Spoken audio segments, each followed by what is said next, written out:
We're going to come to the top of our mat. We're going to ground through the four corners of our feet. Wiggle the toes a little bit here just to make sure that the weight is kind of centered. The arches are slightly lifted. We're drawing up through the quads. The glutes are slightly active here. Everything's about 20% on. My pelvic floor and core are about 20% braced and activated. My shoulder blades are back and down. My ribs, my entire core is just slightly contracted in towards the center of my very being. My arms here are just resting at the sides of my body. I'm going to draw my chin back. So a lot of us have a tendency to stick it forward. So I'm just going to draw as though I'm taking the back of my head back towards a wall, or I'm giving myself a double chin, or I'm lifting up and out of the crown of the head here. Big breath in, big breath out. On the inhale, the arms are going to come overhead. We can look to the hands or we can not.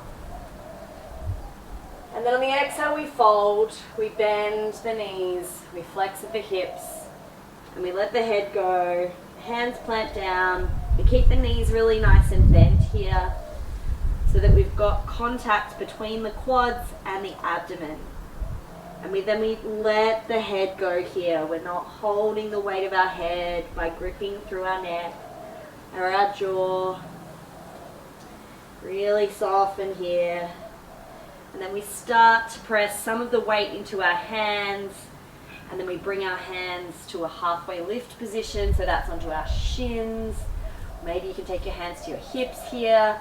And the aim of this position is to really extend through the back body. So we want to stick the hips and butt back and lengthen and broaden through the chest and collarbones, but not get the neck and chin too involved here.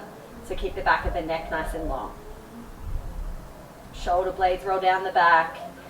Maybe hands are down on the ground if you've got that flexibility. For me, it's actually more comfortable to have them resting on my shins, and I just look down at the mat just a little way in front of my toes here.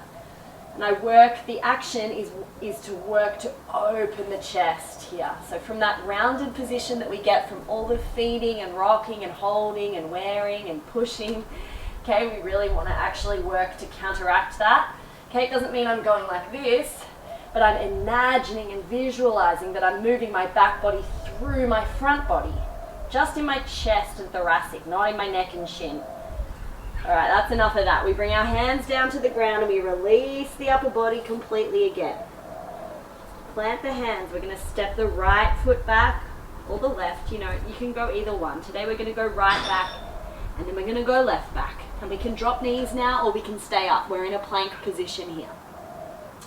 Again, I'm keeping back of neck long, so giving myself a bit of a double chin here. I'm pushing the ground away and I'm keeping just a tiny little micro bend in my elbows. I'm lifting up and contracting just that 30%, 20% through the pelvic floor and lower abdomen, and I'm squeezing a little bit through my glutes here as well. I'm going to lower halfway down. From here, I push back up. This next time you can either come all the way down to the ground, which will bring you down into a cobra position. Roll the shoulders back, back of neck long, slightly pushing the ground away with the hands. Legs can be active here. Otherwise, if you're not going to come into a cobra, you're going to come into an up dog position, either from a plank or with your knees down. I'm going to show you with your knees down. You're going to come down and then you're going to push the chest through the hands and lift the knees, quads, hips, pelvis off the ground. Lengthen, push away. Draw up through the pelvic floor and core. Slightly contract the ribs together here. So we're not sitting like this and dumping into the lower back, but we're actually quite active here. And then we tuck the toes and we're back in down dog. Oh, I just spent so long to get him down. I don't know if you can hear, that was just Jonas letting out an almighty shriek of protest. We'll see if he self-settles. I'm going to show that one more time. So if we're going to come through a full plank, we're going to lower to the ground and then we're going to push through. And that really requires quite a lot of strength in the arms and the upper body and the shoulder girdle. So we're going to workshop it a little bit. I'm just going to make sure that you can see me here. Can you see see me? I think you can. Yeah, great. Okay. So, broaden through the collarbones, ribs draw together, abdomen slightly engaged, pelvic floor is lifting up just a tiny bit, 20%. Back of neck is long. We're going to bend at the elbows and push back up. Bend at the elbows a little bit more and push back up. Bend at the elbows as far down as you can control, and then you move through. The chest comes through the elbows, and then we curl the toes and push up and back. We'll try one more time. Bend the knees, maybe walk it out. Okay. Come through to plank. It's much better in terms of the strength that you're going to build to come down this far and then flip over to up dog than it is to come down like this and lose complete control. You've hiked your shoulders up to your ears, and then you're trying to push through and you're just jamming into the back of the neck and into the back of the body, the back of the lower back. Yuck. Feels terrible.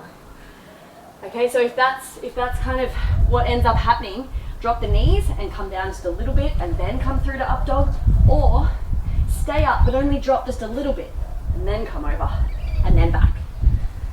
Okay, bend the knees, and then we step one foot and then the other, or we jump to come to the top of our mat again. And this can be really tricky because it looks really easy to step your foot between your hands, but it's actually really hard. So it requires a lot of core engagement and strength and some mobility and flexibility in the hips and hamstrings and just everything. Okay, so let's try to lift the right knee to the chest and then draw it underneath us, keeping the connection, it's really hard, between the abdomen and the quad, and then step it back. And we'll try the left side. Lift the knee to the abdomen and the chest. Try and keep that as you come forward into a high plank. Whoa, and then step it back. We'll do that one more time each side. Right abdomen to right quad. Keep it as you come forward even further, maybe as far as you can. Step it back. Left knee to left abdomen, to abdomen. Keep it as far forward as you can, and then come back. And this time we're going to try and step our right foot forward. So what we just did, we come forward as far as we can, and then we drop our right foot. And sometimes you cheat and kind of just flick it at the last minute there to get a little bit further forward, and that's fine, whatever. Inhale up. Exhale down. Down dog. I think Jonas is up. We're going to do the same on the left side here. So bring that left foot forward between the hands and then drop it down. Inhale up. Exhale, plant the hands, set the right foot forward to the left. Forward fold. Halfway lift. Forward fold. Slowly coming up, hands come up overhead. And down through the heart space.